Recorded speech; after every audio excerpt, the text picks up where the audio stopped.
गुरु प्यारी सात संगत जी, आप सभी को प्यार भरी राधा स्वामी जी। संगत जी, अक्सर हमने सुना है कि जब तक दिए में तेल है और बाती जल रही है तब तक उजाला रहता है। अर्थात जब तक सांसें हैं और आत्मा शरीर में है तब तक ही सब कुछ अपना है। जब तेल खत्म हो जाता है और बाती जलना बंद कर दे तो दिया खाली रह जाता है। अर्थात जब सांसें खत्म हो और आत्मा शरीर से निकल गई तो यह शरीर सूना रह जाता है। हम इस चीज़ को समझ ही नहीं पाते और अपने मन को काबू नहीं कर पाते। हम अपने मन में अभिमान और दुनिया भर के विकारों को बैठाए हुए हैं। हम मान सम्मान की उलझन में उलझे हुए हैं, जबकि ना तो किसी का मान होता है ना ही अपमान होता है।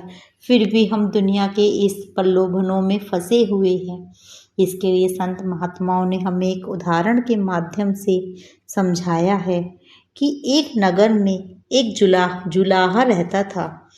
वह स्वभाव से अत्यंत शांत, नर्म तथा वफादार था। उसे क्रोध कभी आता ही नहीं था। एक बार कुछ लड़कों को शरारत सूझी। वह सब उस जुलाहे के पास यह सोचकर पहुँचे कि देखें इसे गुस्सा कैसे नहीं आता। उनमें एक लड़का धनवान माता पिता का पुत्र था। वह वहां पहुंचकर बोला, यह साड़ी कितने की दोगे? जुलाहे ने कहा, 10 रुपए की। तब लड़के ने उसे चिढ़ाने के उद्देश्य से साड़ी के 2 टुकड़े कर दिए और एक टुकड़ा हाथ में लेकर बोला, मुझे पूरी साड़ी नहीं चाहिए, मुझे तो यह आधी साड़ी ही चाहिए। इसका क्या दाम लोगे? जुलाहे ने बड़ी शांति से कहा, 5 रुपये। लड़के ने उस टुकड़े के भी और 2 भाग कर दिए। फिर दाम पूछा। जुलाहा अब भी शांत रहा। उसने बताया, 2.5 रुपये। लड़का इसी तरह साड़ी के टुकड़े करता गया। अंत में वह बोला, अब मुझे यह साड़ी नहीं चाहिए, यह टुकड़े मेरे किसी काम के नहीं। जुलाहे ने शांत भाव से कहा, बेटे, अब यह साड़ी के टुकड़े तुम्हारे ही नहीं किसी और के भी काम के नहीं रहे। अब लड़के को शर्म आई और कहने लगा, मैंने आपका जो नुकसान किया है, अंत में आपकी साड़ी का दाम दे देता हूँ। जुलाहे ने कहा कि जब आपने मुझसे साड़ी ली ही नहीं तो मैं आपसे पैसे कैसे ले सकता हूँ।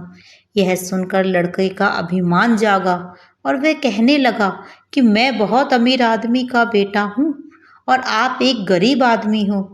अगर मैं आपको रुपए दे दूंगा तो मुझे कोई फर्क नहीं पड़ेगा, पर आप यह घाटा कैसे सहोगे? नुकसान मैंने किया है तो घाटा भी मुझे ही पूरा करना चाहिए।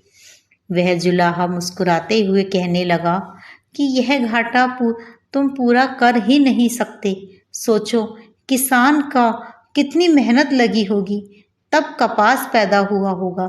फिर मेरी स्त्री ने अपनी मेहनत से उस कपास को बीना और सूत काता, फिर मैंने उसे रंगा और भुना।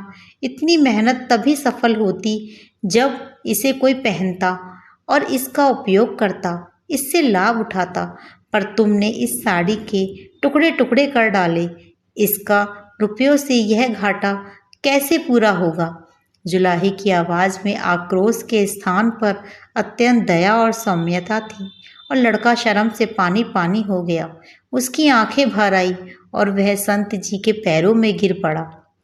तब जुलाहे ने बड़े प्यार से उसे उठाकर उसकी पीठ को थपथपाते हुए कहा, बेटा, मैं यदि तुम्हारे रुपए ले भी लेता तो उससे मेरा काम चल जाता, पर तुम्हारी जिंदगी का वही हाल रहता जो उस साड़ी का हुआ।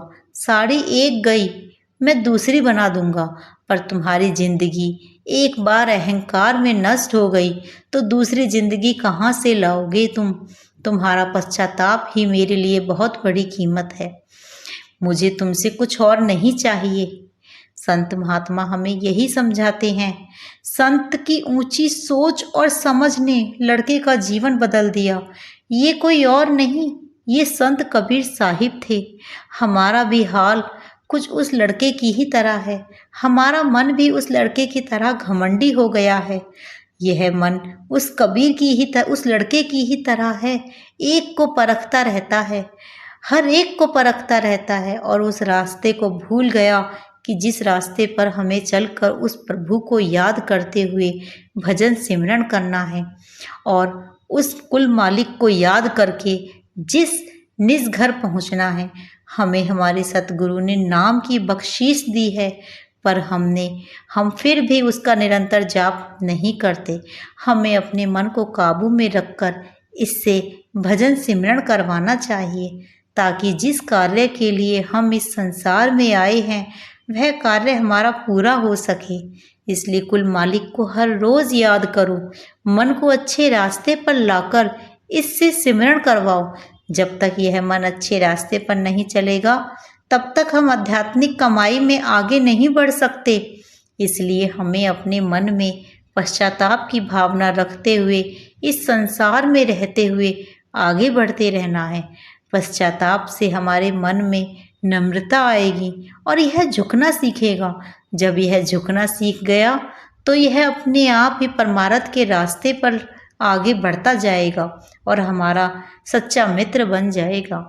जब मन हमारा मित्र बन गया तो फिर हमें किसी से डरने की क्या जरूरत है। फिर हम उस मकाम को आसानी से हासिल कर सकते हैं जिसके लिए हमें यह मनुष्य जामा मिला है। इसलिए साथ संगत जी, हमें अपने सतगुरु के हुक्म में रहते हुए उन्होंने जो हमें नाम की बख्शीश दी है, हमें सिर्फ और सिर्फ उसका निरंतर जाप करना है। गुरु प्यारी साथ संगत जी, यदि आपको मेरी वीडियो अच्छी लगी हो तो कृपया ज़रूर बताएं और हमारे चैनल को सब्सक्राइब कर कमेंट में राधा स्वामी जी ज़रूर लिख कर जाएं। राधा स्वामी संगत जी।